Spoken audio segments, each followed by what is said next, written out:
This is the Home Tech Podcast for Friday, March 29th from Sarasota, Florida. I'm Seth Johnson. From Reynoldsburg, Ohio, I'm TJ Huddleston. And from Pickering, Ontario, I'm Gavin AI. Welcome to the Home Tech Podcast, a podcast all about home automation, home technology. AI is the future. Yes. Except we're finding out it's probably not. I want a door contact with AI. When can I get that? Maybe a water leak sensor with AI? What would it need AI? A thermostat with AI? Why not? Are you going to ask it something? I want AI and blockchain on all my stuff. Oh, yeah. Web3. If you put blockchain... Oh, well, nobody cares about Web3. Yeah, the water sensors with AI can, they can sense the water and, make a decision. How bad is this really? Should I bother them with this leak? Is this just humidity? This is a little bit of water right now. Just a little bit. This is a $5 repair. I'll let them know later. Oh, no, I could detect if it's like dog pee or something. It's like, oh, well, this is rainwater or somebody spilled like soda or the dog peed on it. That way you know. Why do you put your sensors where the dogs pee? Yeah. I mean, dogs get in all kinds of places, guys. It's not my dogs. I don't have dogs. All right. Well. Animals, I saw an ad the other day. I forget what it was on. Maybe on Facebook or something. Where it was like, Web 3.0 is here. Biodomain now. And I'm like, I'm already there. You don't need another domain. A couple dozen. Already there. Yeah. If that's all it takes to get on Web 3.0 or whatever you're talking about, been there. How do you access Web 3.0? I don't even know. I think it's on. Do you need like a browser like Tor? It's the Onion network or something. Tor Onion. Do they know they just created the private network again? Maybe. There's a blockchain involved, I think, and some grift somehow. Ooh. Somehow you have to pay up the ladder, up the pyramid. So isn't it like Jack Dorsey involved or something? Probably. Oh well. His other ventures did so well, so. The dark side of domain names. New Netflix special. You know what? That could be one. Domain hustlers. Domain hustlers. Oh, man. That would be bad. It's only X-rated domains. That's too good. Well, you know what is never going to be on Web 3.0 because it's never going to get upgraded is our Mastodon server. Oh. HomeTech.social. Actually, it doesn't need an upgrade. It's chugging along really nice and people have been joining. I've been approving. And even if they're a bot, I'm like, bring on the bots, because Seth will have to clean them up after. But, we got some good bots on there. And if the bots like us, you're doing something right. Yeah, I guess. I don't know. Hopefully you're not improving everyone like you did before. Yes, I am. Yes. Oh, man. I don't think we get that many requests now. I think I get like one a week or something. Yeah, it's slowed down, I think. Well, that's good because it was just full of spam before. So. Yeah, it did have some time where it was so much spam. Yeah, literal spam too. I don't think there's anything stopping that from happening again, but who knows? But if you are interested in joining the HomeTech.social, go there and then sign up and then say, hi, Gavin, in the comments or why you want to join. Hi, Gavin. And he'll probably let you in. You could say, hi, Seth, or hi, TJ. Gavin will probably let you in. You'll say, I'm a bot. Hi, Gavin. Gavin will let you in too. So yeah. I approve all. Not non-discriminating access to our HomeTech social server, which is just going to slow it down even further. And I'm going to have to. I even got some in other languages. I didn't know what they said, but I had to translate them. And they were legit. They were like, I'm here for, yes, whatever. And I just said, okay, approved. There you go. Then you kicked them off later when they started spamming. They actually turned into be robotic. Yeah. That's very rude. All right. Well, there is nothing in the news this week. Probably because we're heading to a holiday. You're really building up this show, aren't you? It's a great lead-in. That's why the intro is so long, just in case you didn't know. Well, we're going to talk about 3 minor stories and then some project updates, probably. And one story I'm really excited about, and this is going to sound awful when we get there. So, yeah. Now how you. Which one is it? That's how you build up, intensity for the show. You get people to hang around. You're going to be really disappointed. What do you say we jump into these disappointing headlines? Let's do it. All right. Dave Zatz is back at it, uncovering a few new details about an upcoming new Wyze camera. Details about the Wyze Cam V4 briefly posted online and quickly taken down, but not before Dave's grabbed a nice little screenshot of some of the specs. It's got a 2.5K video camera with color night vision, which I think everything has these days. Yeah, it's nice. It's a nice feature upgrade, I think. Wi-Fi 6, HDR. It's got a wider field of view, refreshed design. Instead of a cube, it still looks like a cube, I think. Better audio, up to 99 decibels on the speaker, and it has a better mic for picking up things. And let's see, it's got some smart AI features like smart focus and 70 lumen spotlight. So probably a nice little spec bump on the Wyze cam, going from the V3 to the V4. But still Wyze. Still Wyze, yeah. Still Wyze, you know. And the Wyze cams I always thought had great picture quality, but I just don't like their service. And I don't like the fact that the cameras don't have like local streams that you can access or anything like that, right? I know there's hacks and stuff, but I don't want hacks. Yeah, and only for the older ones too, though. So yeah. Oh wait, well since Dave posted this story, this product has actually been released, so it's online now for $29.99 for a 1-pack. A 2-pack is $59. Good job, Dave. 3-pack is $89. So yeah, Dave was first in for the scoop, and then it looks like they posted it online here. So the V4 is up. Go check it out. It is a nice cube. It's got a light on it. Uses the same kind of mount looking thing on it that they have. A little, I don't know what to call it, accordion mount. I'm not even sure what to call that. The Wyze cameras are pretty nice, especially because they do let you do the micro SD card still. I'm assuming at some point they're going to take that away just because they want that subscription. But that's a really nice feature. I'm always just annoyed that it comes with color night vision for $30 because the other cameras that I can buy like $100 to $200 range don't have color night vision. Ubiquity. So, you know, if you just came out with some color night vision, ubiquity, I would probably buy some. But the fact that this $30 camera has that and their $300 camera does not is very aggravating to me. But TJ, they have the G5s out now. The G5s are out. Yeah, but no color night vision. TJ, they're G5s. They're better than the G4s, right? They're not, but are they better than the G3s? Maybe the G2s? I think they are better than the G3. I think basically the G4 and G5 difference isn't much. They're cheaper somehow, but I forget. There's a good breakdown on Reddit when the G5s originally came out. And they've got some worse specs and better specs in other regards. So yeah, it always seems like a non-linear like upgrade with those guys. Like some of their products are better. Some of them you may want to stick with the G4. It's weird how that they quote upgrade things. And then like I'm quoting some Ubiquity cameras right now just because of the software. And it makes me laugh because they got this AI bullet camera for $400 that has 30 foot of night vision, 9 meters for you non-Americans. But then they have this AI Pro, which is $500 and has 82 foot IR night vision. Like, how is it that much? But no color, no color. The color night vision. Like once you have that, you can't go back. Yeah, that's true. That's so true. Nice. I did just buy some TP-Link Tapo cameras. I bought one for my office, and that's actually working pretty good so far. It supports micro SD card as well, and it's roughly the same price. I think I got like a 4K one for $40. This one does not have color night vision, but I don't really need that for my office, so I wasn't worried about that. You say that now. Yeah, I guess. Oh, sorry, this is 2K. It's not 4K. Oh, for $34.99. So roughly in after the Wyze introductory price goes away, it'll be that much, right? Because it's a $35 camera, $35.98. So yeah. Yeah, so it's the same price. Same price. I decided to go with that one this time around. We'll see how that goes. Cool. Let us know. All right, let's move on here. This is an interesting one. Samsung and Philips Hue announced a nice little integration that will offer exclusive updates and greater control of the Philips Hue Sync TV app. Users can now control lighting synchronization with their TV screen, as well as adjust brightness and modes, all using the SmartThings mobile app. Availability comes out to a few countries, but right now, it will go to, let's see, Brazil, Hong Kong, Poland, Czech Republic, and Slovakia soon. Here's the weird thing, though.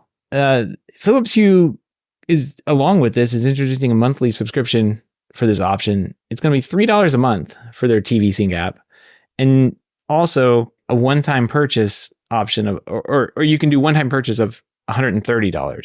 So I guess the Sync TV, it's not an app. It doesn't run on your TV most of the time. Like there's a hardware product, right? But if you buy the app through Samsung's App Store, it's going to be $3 a month or $129 outright. It's kind of a weird way of doing it. I guess they just want their money for it. It's like, it's software though. It's kind of a weird. Why isn't it like $10 and just call it a day? I don't know.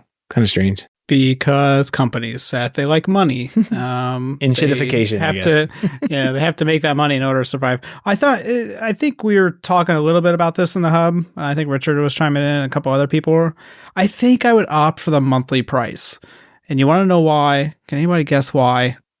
Because they're going to discontinue this in like a year and a half. It's not going to work anymore. And so you might as well pay less money instead of the huge upfront cost. And even if not, then your TV software is not going to be supported anyway in 3 years. So you're probably going to lose this functionality at some point. I feel like you're right. Like the $130 is kind of like thrown away and wasted at some point. But you can also, I mean, I can't remember how much wasn't the Hue Sync TV, like the hardware piece, like it's like $250. Yeah. It's so expensive.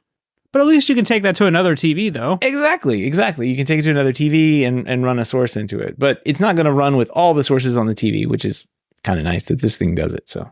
So speaking of TV backlights, I got some TV backlights, guys. Ooh. I received a sponsored post here, I guess, or sponsored episode. Some Nanoleaf products. Sponsored you. Sponsoring me. And I'm getting all this stuff, I guess. But I got some Nanoleaf stuff, which we'll talk about a little bit later. But one of the things I got was the Nanoleaf backlight for the TV. Ooh. And this doesn't physically plug into the TV. It uses a camera to watch the TV, which I think is an interesting way to do it, but I'm not sure I'm sold on it just yet. Do you have one there, Seth? What do you got there? Well, I've got something similar. This is the Light Me. That's a good name. Yeah. But it's kind of the same idea, but it doesn't, it's kind of, I guess the Philips Hue version, right? It takes a little box, but it doesn't have the camera. Oh, so you do actually have HDMI, yeah. Yeah. See, I feel like that's a better idea. The camera, so like this one, I think you can set on your, like in front of your TV, like on your stand or whatever. Mine's currently mounted above the TV. And so it's just like kind of just sticking down and watching whatever I'm watching. And it like does its best to light up the TV space behind it. Like I haven't done any calibration or anything like that. But it does mostly a good job. I know you hate vacuums, the robot vacs that have cameras on it because they're watching you, but you're okay with a camera watching what you're watching on TV? Yeah, so this one doesn't look directly at me at all. And so like I'm kind of fine with that. Like my content's already being watched. I mean, I use like an Apple TV with an internet connected LG TV, and so my content's already being watched. What's another person watching it? You know what I mean? So, yeah. Duplicate data at this point. And I don't watch TV that much, so it's all just anime at this point because Nicole watches TV. And so whoever's getting our data is just looking at anime all the time. So have fun with that, I guess. You're getting a lot of bad ads then. But it's it works pretty good. My only complaint is I assume it thinks that that Nanoleaf just thinks that all products or all TVs are just flat on the back. And I've got this LG OLED C2, which basically has like ridges all along the back for the whole thing. And so like I did my best to like clean the TV to like attach the LED strips, but because it's just ridges, like they're already falling off. So I got to figure out some other way to connect it. I'm sure somebody has some idea online. I just haven't looked it up yet. I know your solution already. New TV. Let's go shopping. Come on. No. On next week's episode, we'll cover what you bought. Yeah, I don't need a new TV. Yes, you do. Well, you're making those big IT bucks. You can send me one, Gavin. And it's cheaper in America, so really you're saving money. I don't know what this exchange rate right now. I don't know. Yeah. We get paid in Canadian though, right? So it's like half the amount you get paid. You got healthcare though, so. So I'm just trying to remember how much I paid for this thing. I guess this is an old version. This company has a bunch of new ones out, but I mean, this is kind of the what you call AliExpress version of the Philips Hue, but it was not the AliExpress. Very expensive. Yeah. I mean, it's so cool that it has the HDMI thing, though, because I think that's what Philips Hue has like a patent on, right? Well, I mean, do they?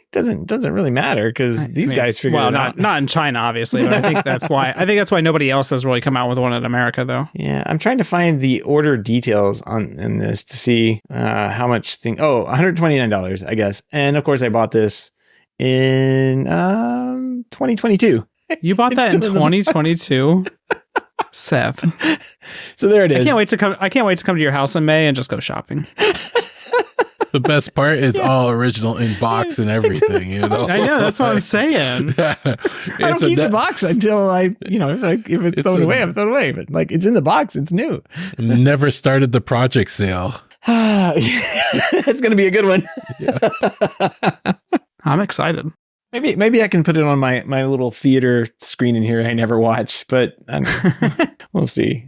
But I do like the bias lighting. It seems kind of fun. Like overall, I mean, I guess we'll talk about it later, but I kind of want to put it on to see how well it works. And then, but at the same time, it's a rip-off part. I'm looking at them now. The same ones are like $89 on Amazon. So they're a lot cheaper than any option Philips Hue can offer.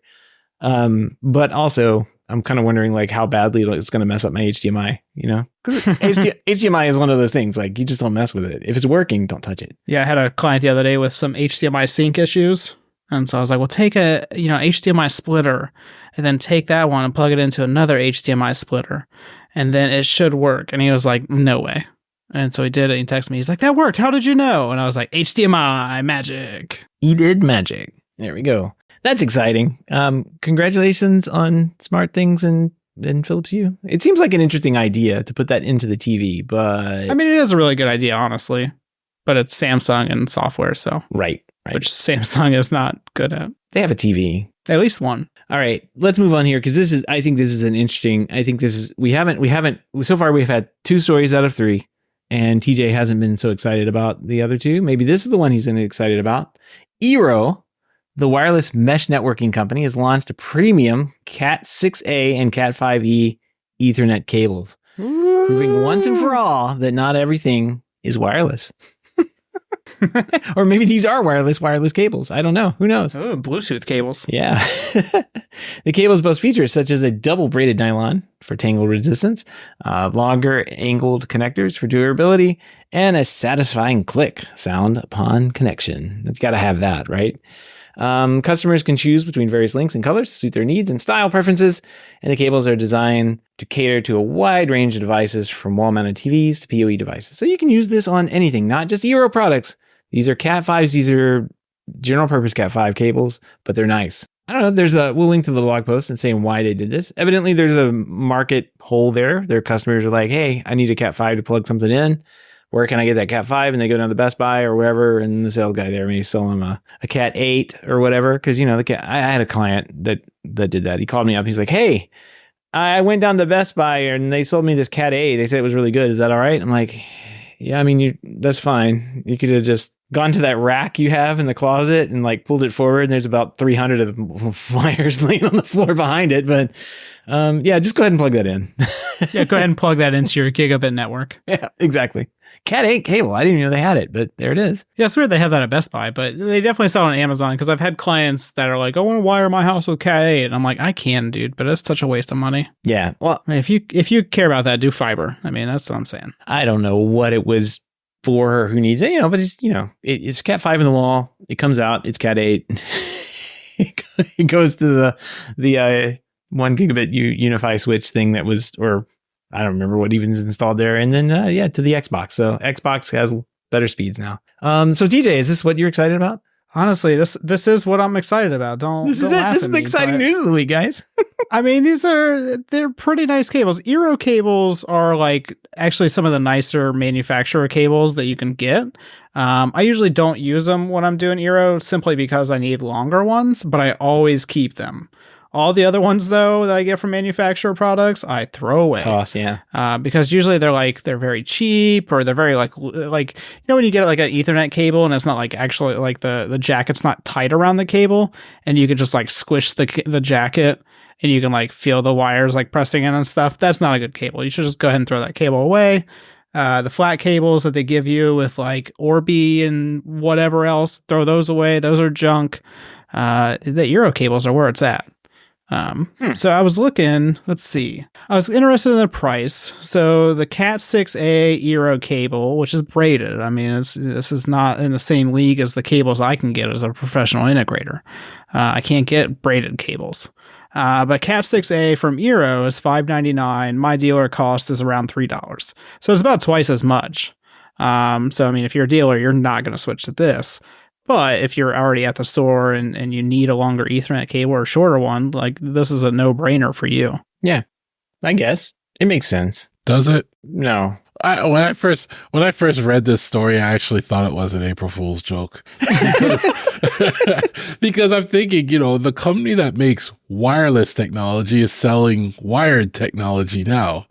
These are designer braided designer cables though. Designer, they could sell designer wireless technology, I don't know. They do. That's eero. It doesn't function at all, or it doesn't give you any features. That's designer. But I have to admit, I do like good Ethernet cables. I have a whole bin full of cheap ones and they always break off and cause problems. Yeah. When I get Ethernet cables, I like to spend a little bit more money on my Ethernet cables and just get proper lengths. And I like the ones with the covers at the end so the clips don't get caught, I always cut those off. Oh no, I love those because I don't like the boots. Ethernet boots go right in the trash. love the boots because when I have them all in a bin and I pull one out, I always break off the little clip because it didn't have a boot on it. Right? Yeah, see, but every time I plug one of those in with the boots, it's in a recess spot, and then you have to finagle a screwdriver in there to let it go. I'm not a fan. I see your point, but I like the boots. All right.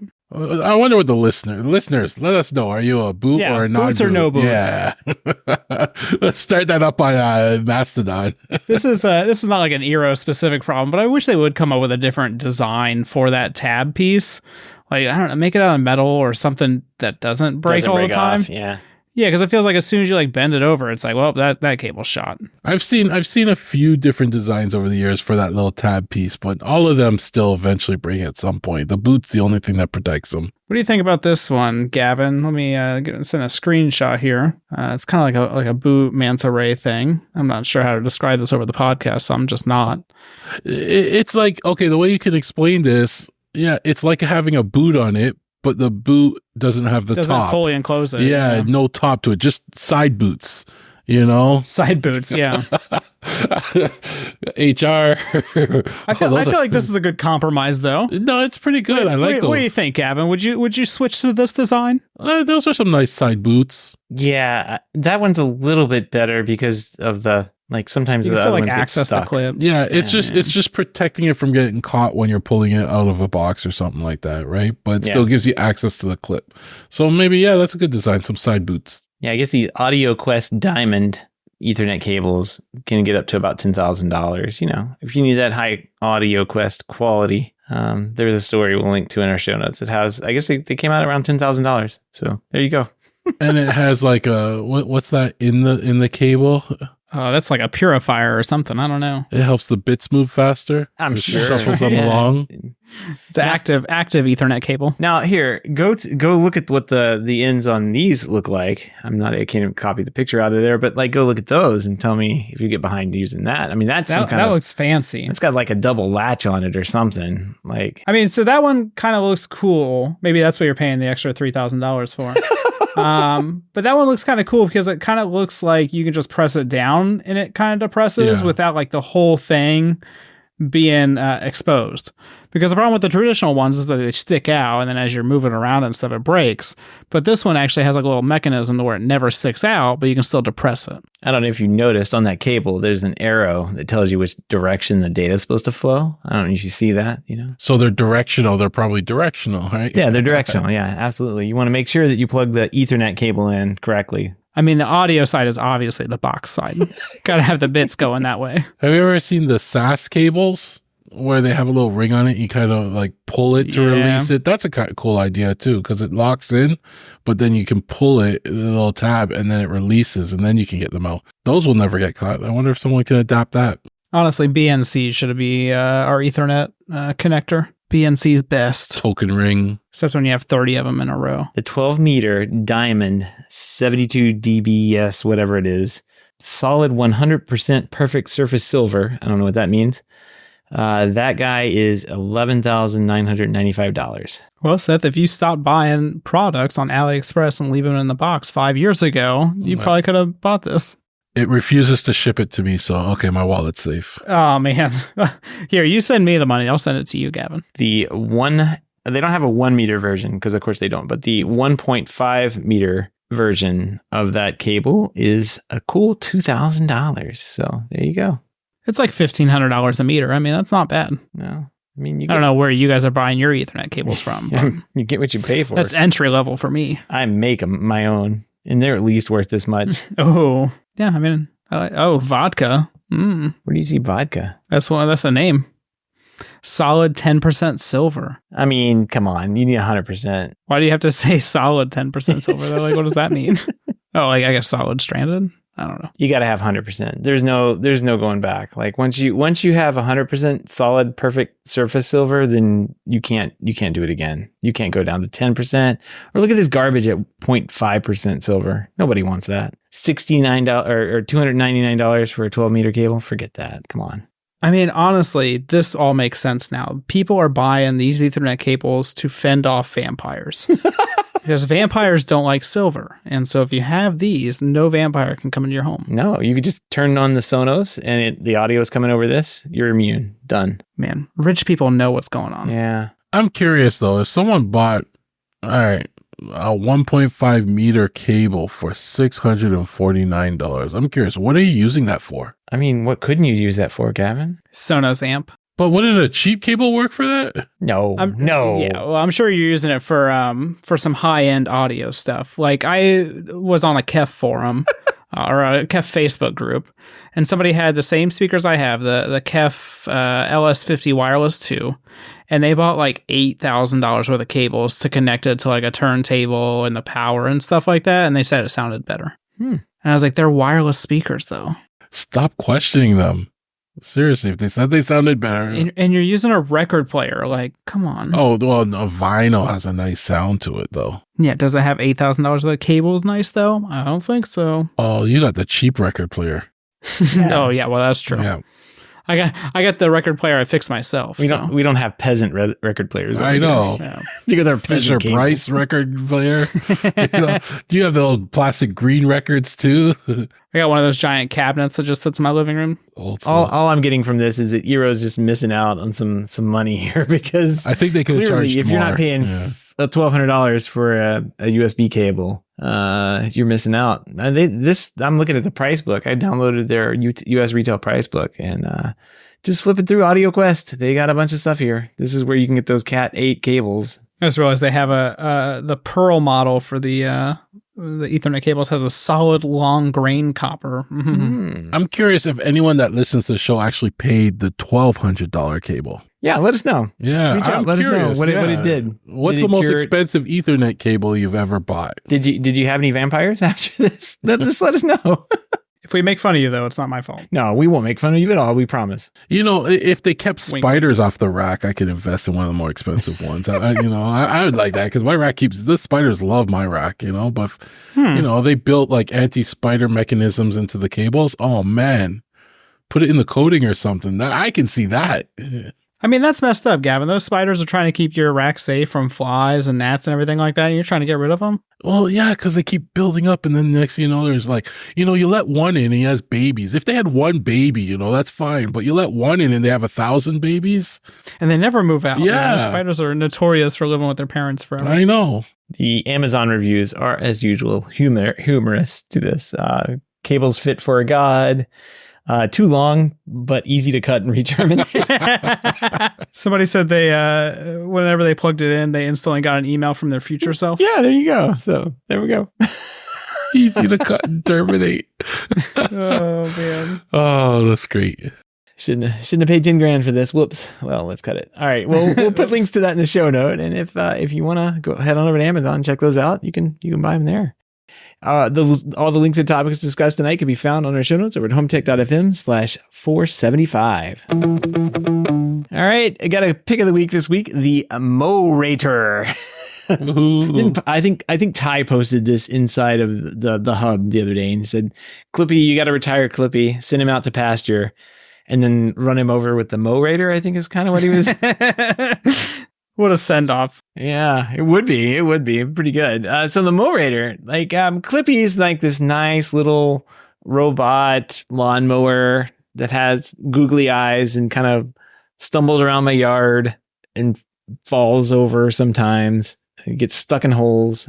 This is not that. This is an angry lawnmower with a remote control that you can use to I mean, brush cut, like this thing will, this is a real lawnmower. It looks like a real lawnmower with an electric engine side of it. And you don't, it doesn't have it like the robot part.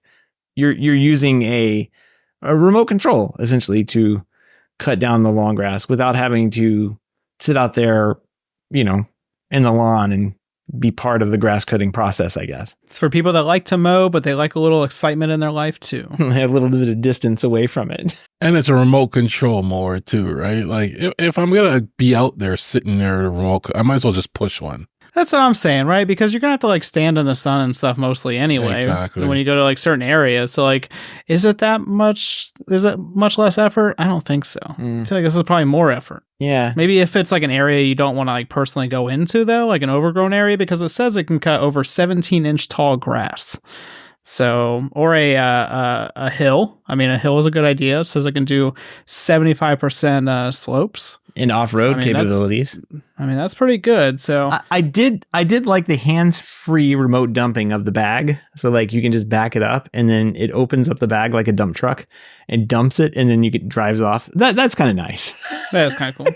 I thought you were quoting an 80s rap song for a second there. 90s rap. I don't want to have to control it, you know. Like if anything, I want one that automatically just goes out and does its thing. But you know, every time I cut the lawn, I do check the prices to see how much an automatic one is.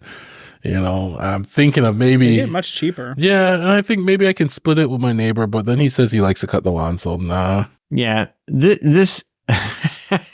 And they also have a super suction kit that you can attach to it, and they have a picture of this thing driving around full speed, sucking up leaves and every kind of everything in somebody's lawn. So I don't know if this is your thing. You can get over to their Kickstarter because it's a Kickstarter project, and for a cool $1,800, you can get started with the Morator S1. So yeah, for $1,800, I would just buy an autonomous one. As long as I wasn't cutting really tall grass. Yeah. Or a hill, I guess, because they're not good at hills. But definitely the problem with Clippy, when it comes to tall grass, he kind of rolls right up to like one of these large grass patches. This thing's just clearly able to jump on top of. Clippy will just run into it and just kind of stop and give up on life. Sometimes he's just like, nope, can't do this. And you let this grass go too long. I'm just going to stop working. You can mow this and I'll come back to it. So yeah, Clippy, what are we going to do with you, guy?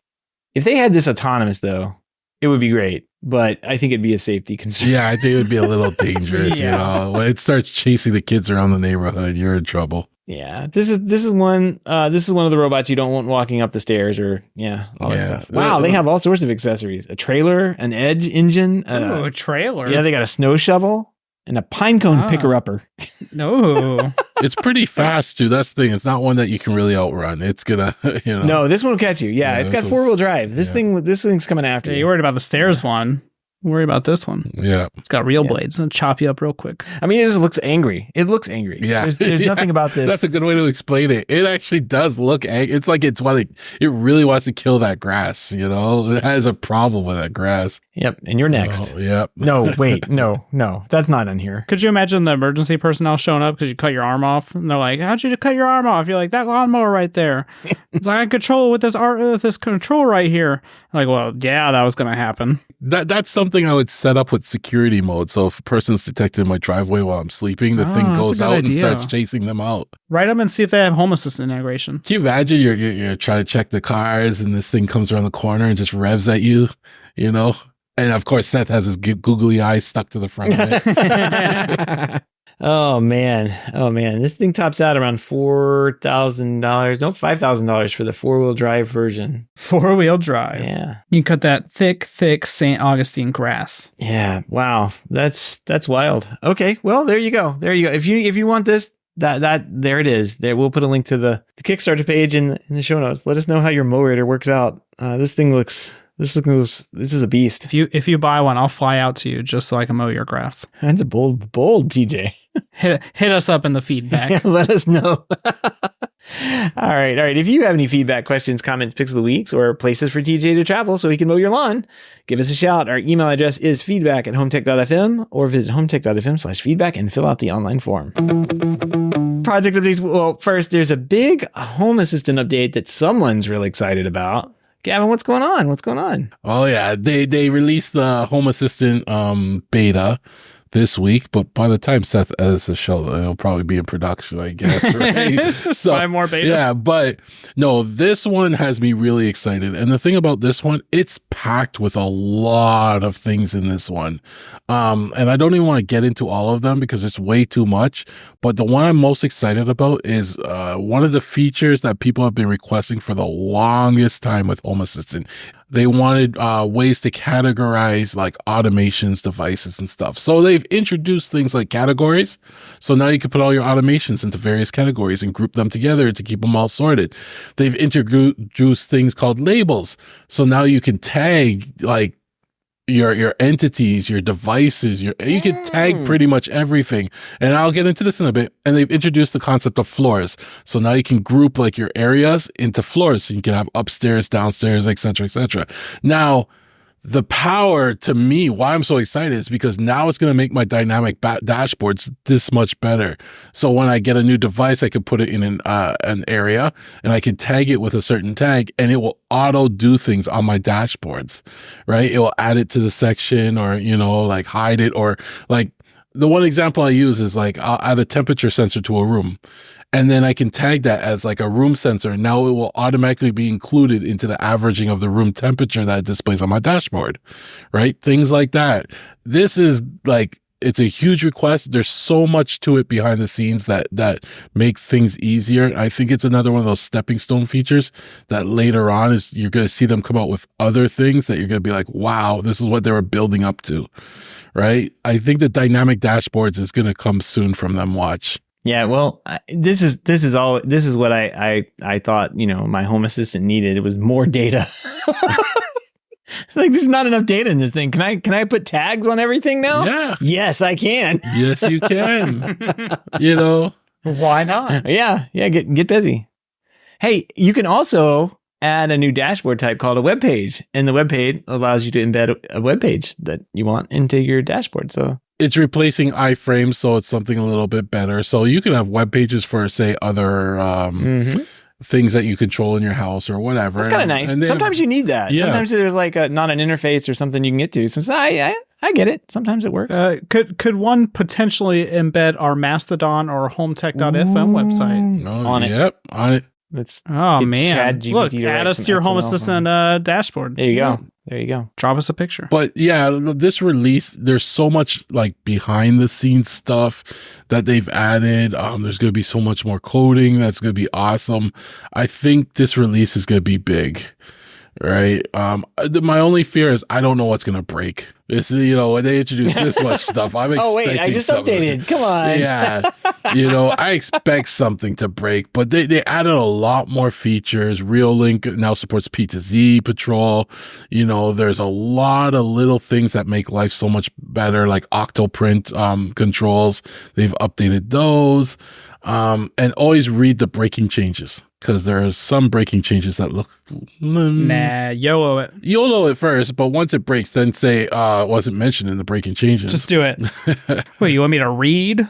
I know. I just want to automate things. The categories thing is pretty sweet. I was kind of waiting for automation folders, but the categories kind of solves that problem, so I'm fine with it. Yes, it's the same concept like that, right? Like when I talk about little things they add, so they added a new timestamp of like in the state objects, the last reported. Now, why this is great is because you can actually use this in code to determine devices that may not have reported in a certain amount of time and mark them as offline or something like that, right? Like it's a little more powerful like that. So they've been doing a lot. It looks like they've been taking a lot of people's, requests and actually running with it. And I'm really excited about this one. It does look like a pretty big, you're going over like some of the bigger, higher level things, but there's also a ton of other little small updates to UIs and kind of changes to the Unify the stuff. Lock behavior. Yeah. Unify's got some people tracking things built into it now. So this looks nice. Looks nice. I'm updating. You said, oh, it's not ready. I don't know why it says I can go to this, because I'm not on a beta channel. It says 2024 40B1. That's the beta version. You must have turned on the beta. setting. I'm not a beta tester. YOLO, Seth, go for it. Yeah. Yeah. I didn't do this. Would be a shame if I accidentally deleted your hot dog theme. Yeah, I know. It would be. Go for it. Upgrade now. Ask questions later. That's right. It probably won't work anymore. YOLO swag update. Well, I don't get this because I did not put myself on some kind of beta channel, but here I am. That sounds like you, Seth. You're a power user. I think I flipped it when I was messing around with your Home Assistant. That's why you have so many updates, Seth. Yeah. Oh man. Well, I'm just going to keep updating because that's what I'm supposed to do with this software. Is just every week update it endlessly. One thing with this update though, and they've been notifying a lot of developers, there were some back-end coding things that changed a number of plugins and add-ons and integrations, and they could see by the tools they have, what integrations are actually going to break. So they went out and they contacted every developer and said, hey, this is going to be broken in the next release, update your code. So there were a lot of integration updates recently to prepare for this, but there's also a lot of integrations where they don't really upgrade it fast enough. You may not get an update for like 4 months. So just be wary if you use a lot of hack stuff. Something may not be updated for this release and may break. Yep. I just clicked on update the OS, I guess. So I've got to update that too. And it's broken because nothing's loading now. So it may take its time. That's why it's a beta. Thanks for letting us know, Seth. Don't do this. Don't do this. You're going to ruin your hot dog. Oh man. No, it's restarting now. It looks like it's okay. I need to figure out how to do these categories. I'm not really seeing how you do it. You upgraded too? Duh. I feel so left out now. Like I feel like I update as soon as I see anything that has to update. I just update it. I don't even look at it. I'm just like, nope, update. You're right now. brave. I have too many critical stuff in my setup. I can't take that kind of risk. That's what I'm doing. Hey, if I can't update, I don't want to do it. All right, upgrading now. I have family coming tomorrow. I'm not going to upgrade before the family comes tomorrow. No. Oh my god! But you see, my Home Assistant, honestly, it's been running like flawlessly. I do get a lot of updates and I update them, but everything, Z-Wave, Zigbee, everything's been running flawlessly. Even my Rat GDO has been running really good. Every now and then it stops responding. I still get that thing, but that's me being lazy because I don't want to switch it over to the other method, the ESP method. I don't want to disconnect it all again. But I haven't really been touching my Home Assistant. It's just running and it's working beautifully. And I don't want to risk it, but I want those new features. Do it. Not now. No, I don't have that kind of time right now. Do it. Yeah, I need a longer weekend to do this. Nothing will break. Come on. Yeah, what could go wrong, Gavin? Yeah, what could go wrong? Ooh, Husqvarna auto mower's been added. That sounds fun. Yeah. All right, well, speaking of Home Assistant, it's not really Home Assistant related, but I guess it kind of is. After bragging about my Tempest working so great last week, I woke up one morning, I woke up and it was like negative 49 degrees outside. It's negative 49 degrees right now. That sounds right for Florida. Yeah. It says that the temperature level is frigid. And the last time that it was updated was 2 years ago. So there's something funny going on. Now, the wind speeds are still updating. I've still got 1 mile an hour winds. I have the bearing coming in, gusts of to 1.52 or whatever. So, yeah, I mean, that's coming in every half second or every second. Just power cycle it. Well, I power cycled the bridge, but I got to go out and climb up on that pole there to get the other thing down because it's like 10 feet in the air, right? Yeah. Everything else is working right, except the temperature. My EcoWet weather station's working great though. Yeah. I actually did a measurement. Give it a year or two. I did a comparison because I also have the rains gauge from EcoWet. So I have them side by side. And this week when it was raining, I did a comparison. They're probably pretty much exact. The amount of rain it collected. So that was good to know. That's awesome. That's good to hear because I mean I'm pretty sure they're using the same thing that these guys are. So yeah, feels like negative 56.6. Oh, what are we gonna do? But what does it feel like? That's the temperature, but what it feels like. I mean, I couldn't tell you. It's negative 56, but feels like you're not 30. feeling anything at that point. So can't tell you. Yeah, it says there's fog outside. I don't think there's any fog. And that's the birds messing with it again, isn't it?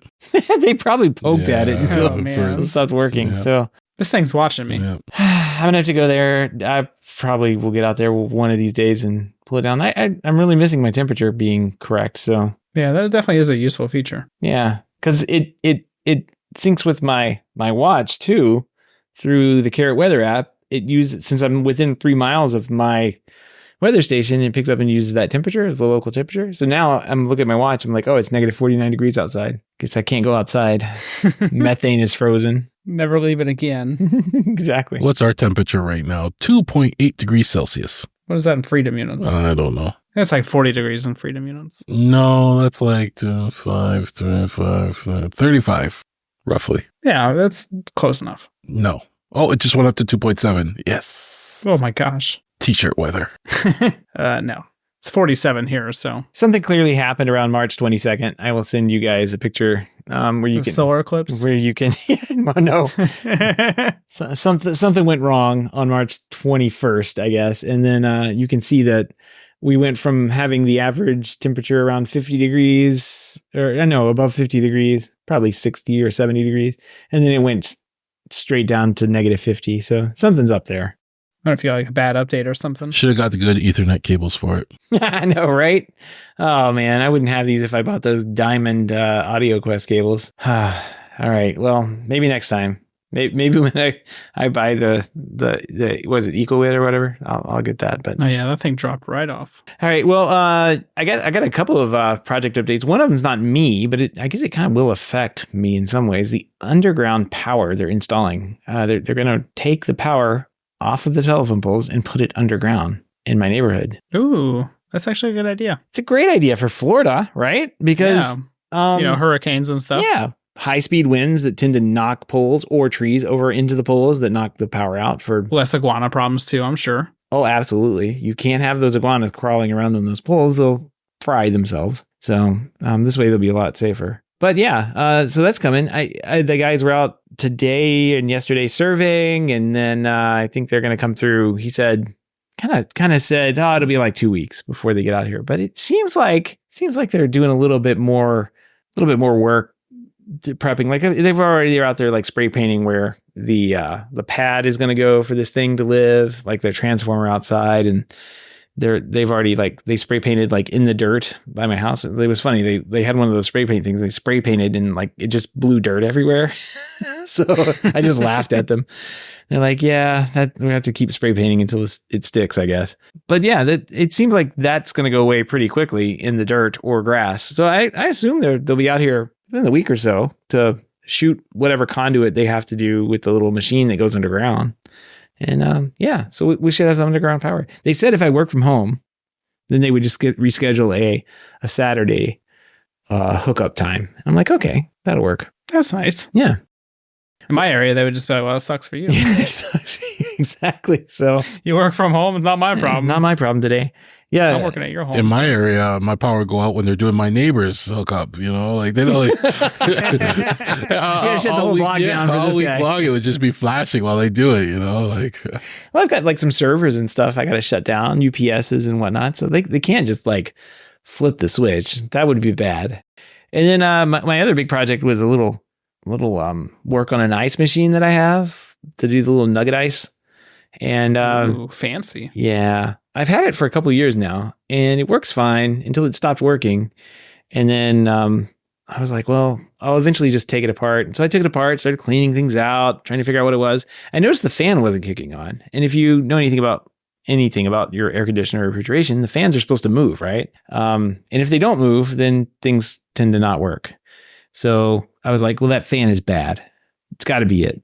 And so I took the fan, unplugged it from the board, and I was like, you know what? I should probably test to see if there's voltage. And I put my meter on it, and I think this is where I went wrong.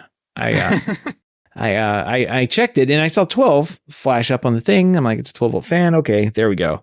So I ordered a new fan. It came in a day later, plugged it in. The fan doesn't work again. I'm like, what the heck? So I take it off. There's only I put the meter back on and there's no voltage on this thing. Like, I don't know what's going on. And I kind of wiggled around and then it started, the numbers started changing. But you know what they were changing to? Millivolts. The millivolts got me. So turns out it's a bad control board. I needed a new control board. I instead went ahead and rigged up the 12-volt fan with the 12-volt power supply that I have that runs full time. And until the control board gets here and I have time to put it in, which may be, 2022 is over here. I've still 2 years backed up on projects. It's making ice right now. I don't really care. I'm shocked you didn't have a fan from another project you didn't start already sitting there. I did. You know what I did? I had computer fans that would have worked perfectly fine, but they got thrown away not too long ago because I was like, I'm not going to use computer fans and never need these again. Nope. I do have the rack computer fan from the Dell module that I was like gonna build into a alarm clock, you know, for the IT guy. But anyway, and then I know I talked about last week. I got some SwitchBot window, I guess, blind controllers that open up and then the blinds, and I got the SwitchBot curtain mover rod things as well. So got 2 of those, and I was like, I'm going to put these curtain rod things in because this seems like the lowest bar thing to put in, right? I mean, it just hangs on the... How hard could it be? Exactly. Well, it went in all right. It went in fine. There's some things I was like, why did they do this way? Like little magnets that have these little sticky tape on it, and you put them on and you can kind of see it. I'm like, the whole other part of this little device hides away and you can't see it. But when the window's open, you see the little magnets, little stop magnets that tell it where to stop. I'm like, they could have they're so close. It's so close on this. They could have put that on top. It put little sensors in the top parts, but no, they didn't do that. It reads on the bottom for some reason. Whatever.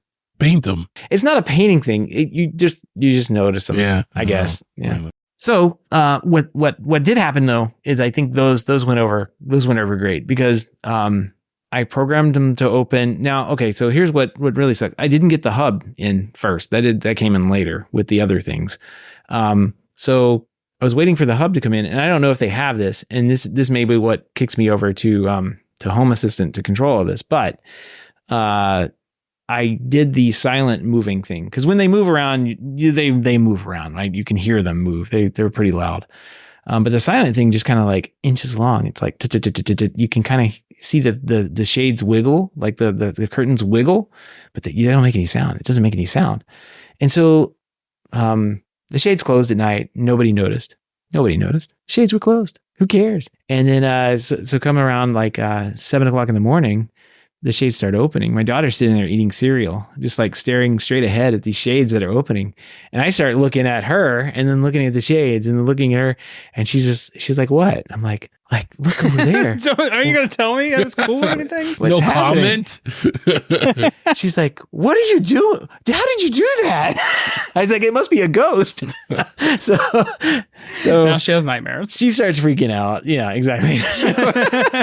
We have ghosts. She immediately knew that Daddy was up to something. She's like, tell me how you did that. And so I took my phone out and I opened and closed things. My wife was sitting right there too. Completely unaware. Like they're within like 6 feet of this thing opening, and you could kind of hear it, but not really. Like over the background noise of it's not very loud. So, overall, that one was a home run. And for the last couple of days, it's opened and closed around 7 something at night. And I don't know. When you set up the schedules in SwitchBot app, this is my major complaint with those guys. They don't have like a sunset sunrise thing, so it's I'm gonna have to constantly move this time. Right? That's dumb. I don't know if I get that. That is kind of annoying. Yeah, if I get this with the hub, they must. That seems like such a basic feature. I know. Hold on, I gotta check this now because. Well, I don't have the hub, so maybe the hub has that built in. Yeah, like you get that. What feature. are you doing? Just using like Bluetooth through your phone? Yeah, it was just Bluetooth. So I didn't get the hub, which was you definitely have to use their app or their hub then, because that would make sense. That's how it gets all its smarts. We need to verify this, or else Jimmy's gonna get mad at us. Well, there's a reason. A day later, I got the hub, right? The hub, it came with the other 3-pack of the blind things. I'm like, all right, since nobody really noticed the shades, I'm going to go do these blinds real fast, right? And so guess what, Gavin? I got in there, I looked at my blinds, and I realized pretty quickly it wasn't going to work. They weren't going to be compatible because my blinds didn't have the pole on them. They have a pool thing on them. So I was like, strike out. I have to send the whole package back because I looked at it. It's a pack, like a 3-pack with the hub built in, like I was showing you. And so all of it went back. I got my money back. I'm going to have to get a hub, I guess, and see if that gives me the astronomical clock where I can schedule things in X amount of time before sunset. Yes, you can. I'm looking at it right now. So there's sunrise and then sunset. You can schedule it whenever you want. So you'll probably need that. That's all I need. Yeah, they had to have that, but yeah. It makes sense on Bluetooth that the little device it's going to keep up with time as your phone checks in with it, but it's not going to be able to keep up with, where you are and calculate the astronomical location and that kind of stuff. So it makes some sense. kind of smarts for that. I was hoping it had that built in through the hub, but then I didn't get the hub. So we'll have to wait for that to come in. But, 50% of the projects got done at my house this week. Yeah. Look at you being proactive. Oh, now I got to figure out the shades thing because I do want to have the little tilt things. I was looking around and there's not really, I think you guys were telling me there's like and I thought Richard had something that like fit in the top, like inside the shade, like inside the top of the blind, like around the metal rod that's in there. Yeah, it's Z blinds, I think it is. Z blinds. All right. Zebra blinds? Not zebra blinds, but Z blinds. It's in Canada. I'll sell you some Lutron blinds, Seth. That's okay. I'll bring them down with me to Florida next month. Put them in. You don't have to worry about it. Eye blinds. Sorry, eye blinds. Eye blinds. Look at eye blinds. But they also very specific about what it works with. So you have to make sure you check with that. Well, you can tell how careful I was in the last iteration of this. I'll just order these now and figure it out later. Yeah. Oh, man. All right. You must be an integrator. I can make this work. Yeah. This looks like what I need, but that's kind of cool. Yeah, it is kind of cool. Z-Wave. Is it with Home Assistant though? Oh, Z-Wave. So yeah. Yeah, it's Z-Wave. It will work with Home Assistant. Yeah. These look cool if you can get it work. I got my Zigbee dongle, which doesn't do me any good to have this. I was hoping to get the Z-Wave one, but I went to order the Zeus thing and it was out of stock. So, oh well. I'll order it. It just came back into stock. So you ordered a completely different product? No, I was gonna get the Zigbee one, and then the Zigbee dongle plus here, and then I was gonna get the Zeus one for $39 or $30 or whatever it was. But when I went to order that one, it was out of stock, and then it came back into stock yesterday. So maybe I'll. Yeah, I was gonna say it looks like it'll ship April 3rd. I think I ordered mine from Smartest House before, but I think by the time you do the shipping and the discount, it comes to the same price anyway. So. I had stuff coming from Amazon anyway. Yeah, $26.95 on the Smartest House, which I've bought a lot of stuff from. Wow, eye blinds are $159. Yeah, I'm gonna need 2 of them. Well, with all that SwitchBot stuff you return, you can get 2 of them. No, I can't even get 1 of them. SwitchBot was at where it was at. I'd be better just to go get new blinds. Well, swap them out. Nobody will notice. First, make sure they're compatible with your blinds because they have some restrictions. Like if you have the ones where it kind of comes out at an angle out of the base, it doesn't work with those. And yeah, there's angle. Yeah, there's some very specific things. Well, I didn't really read the last one. I mean, I did read the last one. I did not go check my actual blinds. And I thought, I'll just use these around the rest of the house. No, guess what? Same blinds in the rest of the house. So if this has a Z-Wave 700 chip, can I use the 800 in it? Yeah. The 800 stuff's all backwards compatible. Oh yeah. I think it depends on you have the rope one. There were the chain ones, I know there were devices for those. Yeah, you have that one. I know they're with the loop. Yeah, the loop one where it runs on a motor. Yeah. No, I don't have the loop one, but I saw those, and that's actually a pretty good idea for those because like there's some Venetian blinds have that a lot of times, and you could just stick that on the wall. It's battery powered, and it loops into the little pull chain that comes off of that, and yeah, that's a great idea.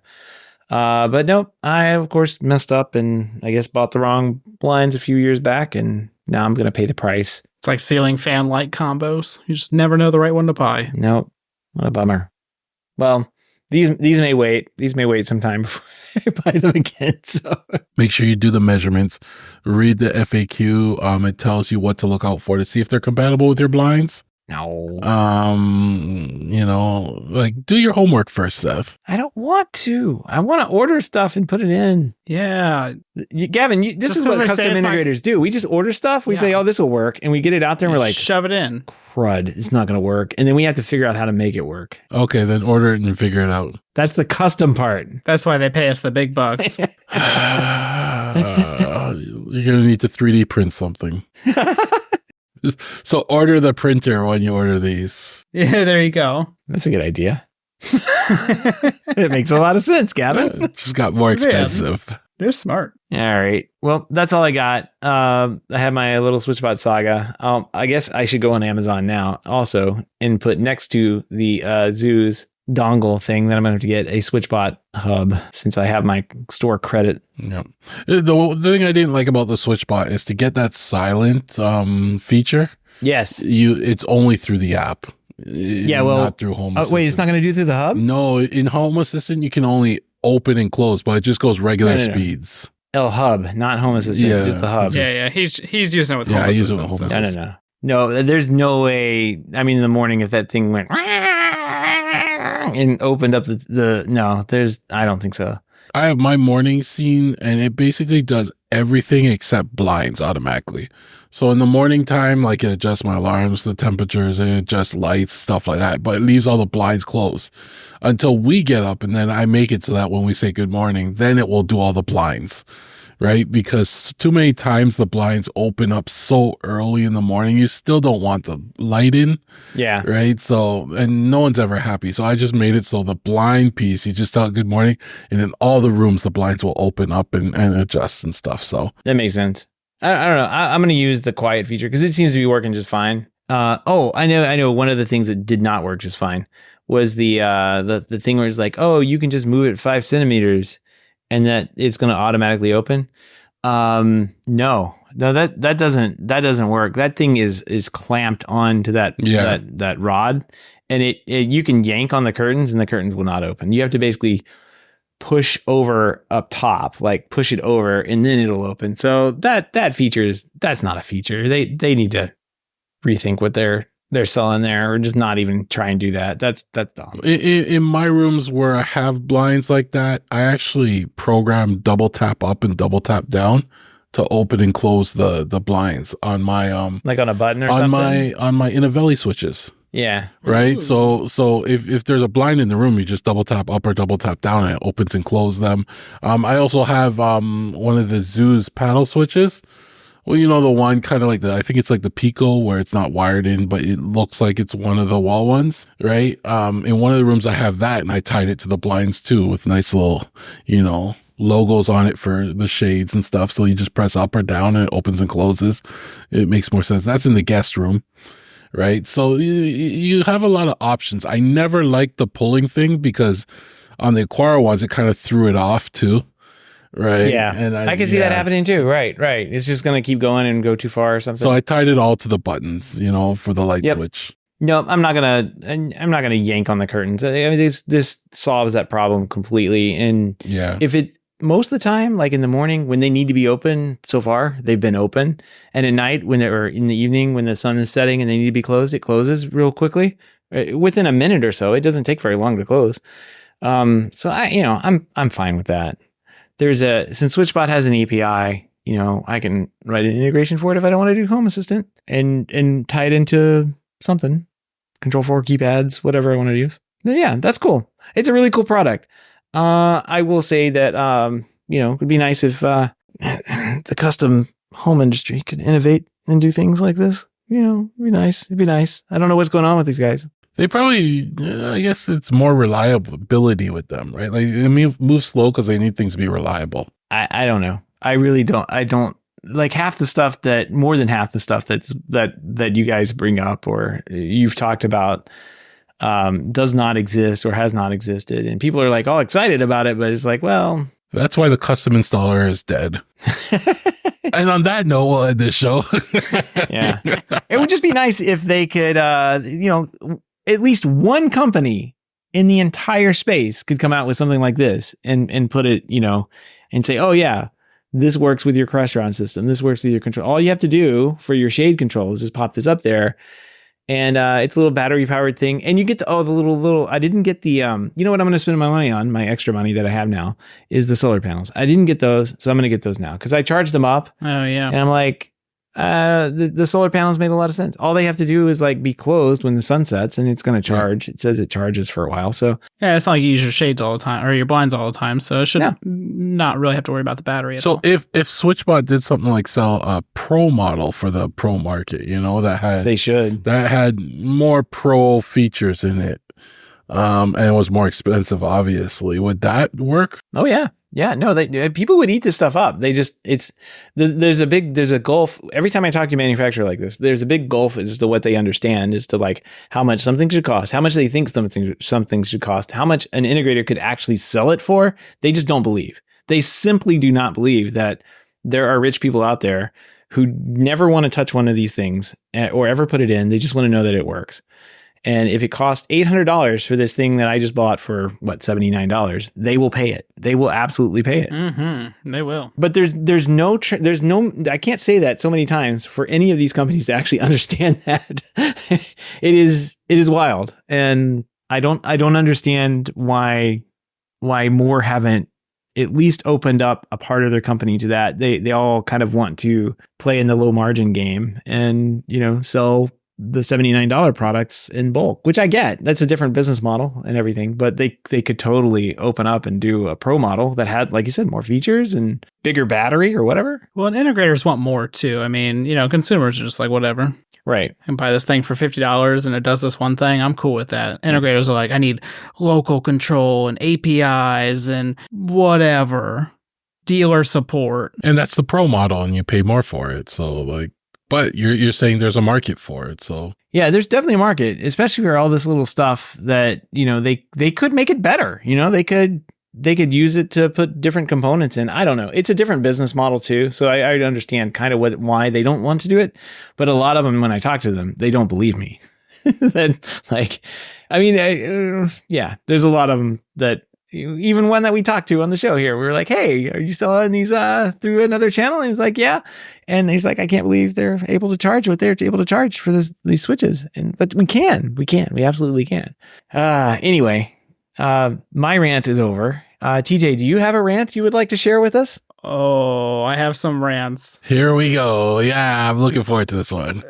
But before I get on the rants, I have some other stuff I've been working on. Oh yeah, and so we've been talking about the bedroom for a while and how we're extending the closet and everything.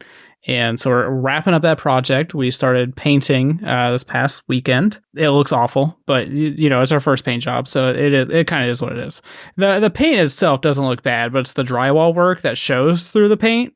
Like, when you're doing the drywall and before you get to the paint part, you kind of realize that the drywall isn't that great, but you're like, yeah, it's not that bad. It's not going to be that noticeable. And then you throw a couple layers of paint on there and you're like, man, that looks like garbage.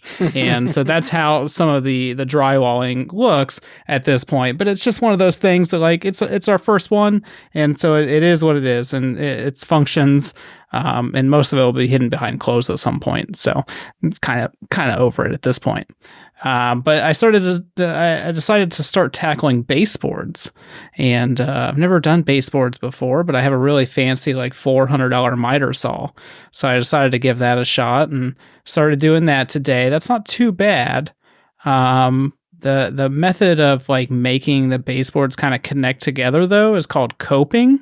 And coping is kind of where you take it and you angle cut it with the saw. I think they call it witchcraft. Yeah, it's so crazy. Like, I'm watching videos on how to do it, and I'm like, this doesn't make any sense. I don't like. And then actually, in the videos, it doesn't look that bad. And then you start doing it, and you're like, I don't know what to do with my hands right now. I don't know how this is supposed to work. So I'm tackling that. I'm hoping I can finish that tomorrow.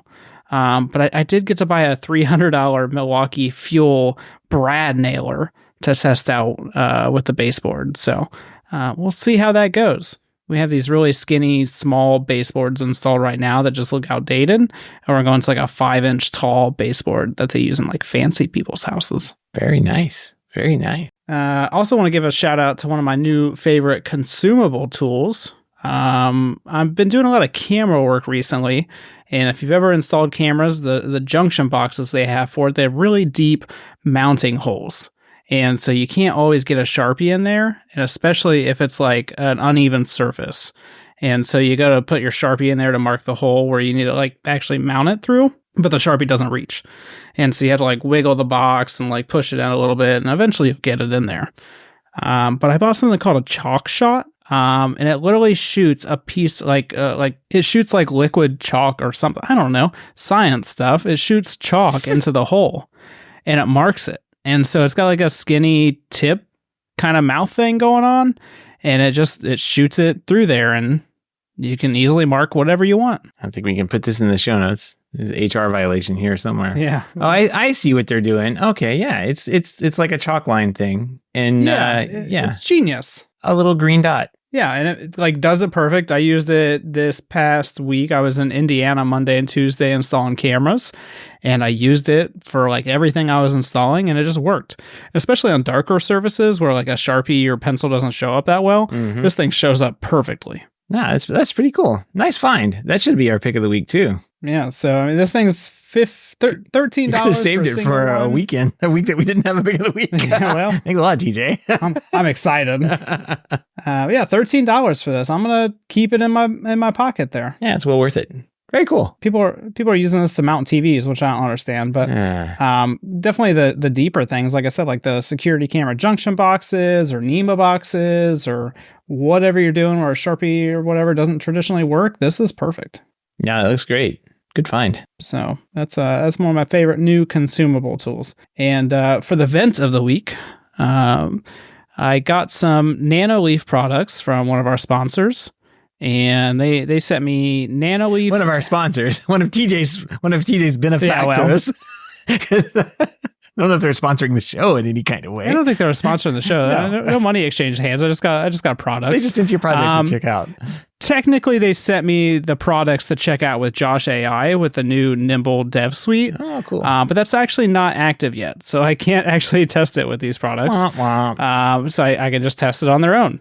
And I got the Nanoleaf lines, which is literally like 4 line things that just snap together. I got the Nanoleaf hexagon panels, the Nanoleaf 4D TV sync, and then I got the an expansion kit for the hexagons as well. So I got all those. I could not set up any of them to save my life. Like, I used the Nanoleaf app to try to set it up, and this is like, I think this is like 2 or 3 weeks ago that I got them. And like I was trying to set it up like the night before I went somewhere, Kentucky or Cincinnati or something. And I was like, oh, I'm going to go ahead and just set these up real quick. It'll be fun. I'll be able to play with it right now. And I spent like an hour trying to set up these silly little hexagon panels. And I couldn't get them set up. And so like I was like, well, it's my last night in town. I'm not going to spend all night learning how to work this thing. And so I got back, and then I think like last week or the week before, I was like, all right, I'm going to go ahead and sit down. I'm going to go ahead and try to get these set up. And I used the Nanoleaf app again to try to set them up, and I just couldn't set them up. I don't know what the problem was. And so they're HomeKit compatible, so I was like trying to set them with HomeKit as well.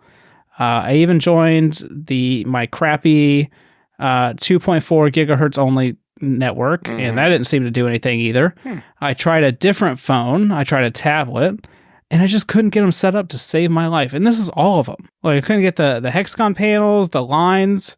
I didn't try the TV sync at the time, but I couldn't get the other 2 to work for some reason. And so like after like, I'm not even exaggerating, like 3 hours of trying, I finally got them set up. You want to know how I got them set up? I was going to say, did you read the instructions? No, of course I'm an integrator. We don't read directions. But I used the NFC portion of HomeKit. Oh, or you tap on the things. Yes. Yeah. And I don't know why that worked. Versus the scanning the QR code. Yeah, the scanning the QR code or typing the number in. Huh. So I'm not sure what that was about. I feel like it was just incompetence on my part. But at the same time, I mean, I tried for so long. And I didn't read directions. Wipe your camera lens off first, I think. Maybe. It kept reading it. I mean, it read the right code and everything. And I would manually type the code in and it still didn't work. So I'm not really sure. That's weird. Yeah. Well, now that they're set up, are they working all right? Yeah, I mean, they seem to work fine. I have the hexagon panels kind of just rigged up on the floor, which is probably not the best situation for them. They have these little They're like not walking on panels, TJ. well, they are if you're my cat. And depending on if you have the music scene set up, they actually respond to the walking on, which I think is kind of funny. And so as you start walking on them, they kind of light up more. You can control the brightness with them. But I don't know if you can see in the video, they have these little connectors that kind of go between them, and it's just like a little long rectangle piece with a little contacts on each side. Sure. And that's actually how, oops, just gonna drop that over there. No worry. That's how they connect to each other. And so when you set up on the floor, it's not the best connection. And so as you're like touching them and stuff like that, they kind of disconnect from each other. And so I need to get them installed on my wall, but I'm not sure where I'm going to install them yet. And so I need to look online for people's like recommendations of what they're doing with these. I assume they're on like people's living rooms and stuff, but I have like 12, I think, because I think the main pack comes with 9, and then you get like an additional like 3-pack or something. I know what you should do. Where you have your bad drywall patches and your bad paint, just hang it over the top of that. That's a good idea. There you go. Nobody will ever know. You'll be like, oh, look at this cool artwork he's done here. And then boom, you're good to go. Seth, you're a genius. I'm going to put it above my closet. It's too heavy for me to lift over there. But like 5 years ago, I ordered the Lumetric Sky thing on like when they did their kind of, they didn't mention it was a Kickstarter or a pre-order. They were like, oh, pre-order it. It'll be out any day now. And of course, like it went over a long time, went through the pandemic, and I think I finally got it, I don't know, maybe a year ago now.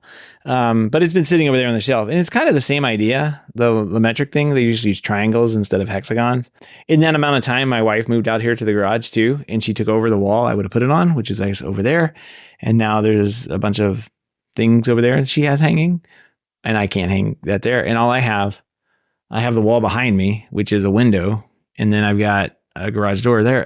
There's no place for me to put it now. So yeah, I feel like if Nicole's desk is right behind my desk, and if that wasn't there, I would probably just put it behind me. Like I think she would see it. A friend of the show, Adam Justice, has some Nanoleaf or some other products behind his desk, or behind him when he's sitting, and those look kind of cool. Yeah, they're good to like have little accent lights in the background. Yeah. It kind of makes you look interesting too, I think. These ones come in white, black, or wood grain. And for some reason, I chose wood grain. I'm not really sure why. But I feel like wood grain would look better when it was off compared to just having like black or white octagons or hexagons.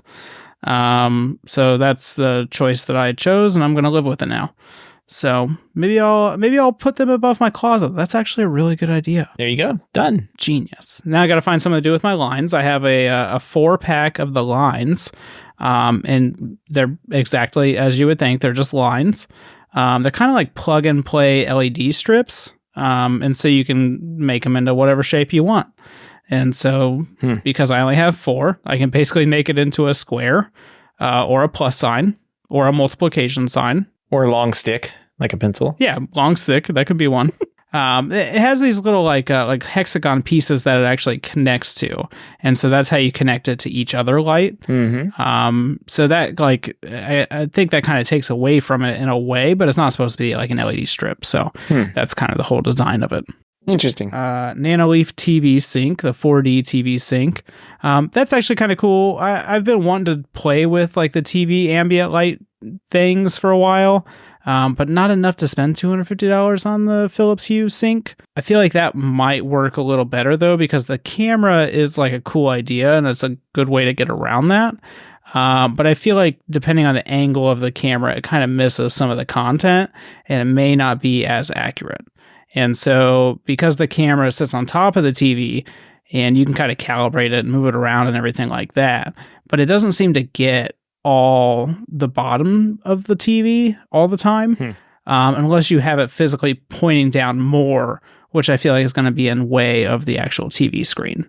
And so I need to take a look at that and play with that a little bit more, but it does kind of make it nicer having some light behind the TV. I feel like it'd probably work better though if it was like wall mounted. Ours is kind of like just tucked into a corner, and so I feel like some of the light is kind of lost on that. Yeah, I've had this sitting here. I was going to use it out here on my giant TV screen thing. The giant projector screen, all of I think it's like an 80-inch screen, maybe 70-inch screen. It's very small.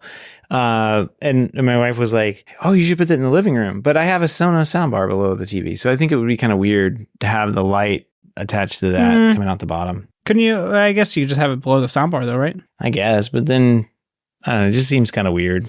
I guess that's kind of true, actually, because our TV is currently on a stand, and we have the Sonos bar underneath that, and there isn't anything. You don't see any of the light underneath it. Yeah. I feel like you have the standalone TV. Yeah, that makes sense, actually. Or it's not a TV stand. The one here in the garage is, I could have put it on the back of this silly TV, but it's never really on doing anything other than running Home Assistant or some random drawing my daughter's doing. But I don't know. I feel like the theater screen I have would be a better choice. So maybe I'll do that one of these days. Hook it up finally. Well, I have an extra 120-inch screen. I'll bring that to you. That's too big. I'm trying to sell it. Nobody wants it, so I think I'm going to throw it in the trash. Donate us a Goodwill. Drive it on down. Florida trip. Theater install. Yeah. I know you travel for theater install, so. Oh, yeah. I'll be right down. No, but hopefully Josh releases this Nimble Dev Suite so I can integrate those with Josh. I don't have it integrated with anything at the moment. It keeps popping up on Home Assistant, but I haven't got that far. One thing, though, I will give credit to for Nanoleaf is I actually think their app is pretty decent. A lot of the presets and the color choices that you get, I think are pretty cool, and they're always changing them out for like different holidays and stuff like that. So we had like St. Patrick's ones and some other things, and so I think the app for Nanoleaf is actually pretty good, especially when you compare it to like LifeX or Twinkly. The Twinkly app is garbage. Cool, I guess. There you go. Yeah. Well, hopefully the Josh AI stuff gets released soon enough, and we'll be able to check out how that works with it. But I'll update you. I'll update everybody when I put these above my closet. So I had our drywall work. Awesome. Well, I think that's going to wrap up this week. We didn't think we were going to have anything to talk about with the 3 lousy stories, but we managed to get this in over an hour, almost an hour and a half. We had Ethernet cables. That's exciting. And yeah. Cat 6A. We found some very expensive Cat 5s, the Diamond Audio Quest series. So we're serving the public here. But all right, well, that's going to wrap everything up. I think we do want to give a big thank you to everyone who supports the show, but especially those who are able to financially support the show through our Patreon page. If you don't know about the Patreon page, head on over to HomeTech.fm/support to learn how you can support HomeTech for as little as $1. Any pledge over $5 a month gets you a big shout out here on the show, but every pledge gets you a private invite to the Slack chat, the hub, where you and other supporters of the show can gather in there and check out what Owen's installing in theaters. Always cool. That was so nice. Yeah, so pretty. But if you want to help out and can't support the show or, pay for a theater that Owen makes, we just appreciate a 5-star review on iTunes or a positive rating in the podcast app of your choice. That's going to wrap up another week of news and everything here on Home Tech. Everybody have a great weekend, and we will see you next week. Take care. Till next time.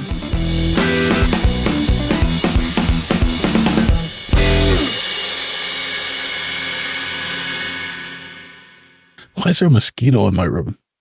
The hell? Damn Canadians. No laugh. You need some of those rack spiders in your room. You see, that's why I wanted cables. Some silver cables, vampires, mosquitoes. Ever since I saw it, I feel like I'm itching. I feel like it bit me like 5 times. It's pissing me off. Well, you got headphones on. He's not going to buzz your ears and go, in your ears. And it keeps doing loops. I'm going to start selling rack spiders to all my clients. There you go. In a little jar, you just open it up and pour it over the top. And there you go. Some rack studs, rack spiders. Rackspider.com is available for a cool $5,000.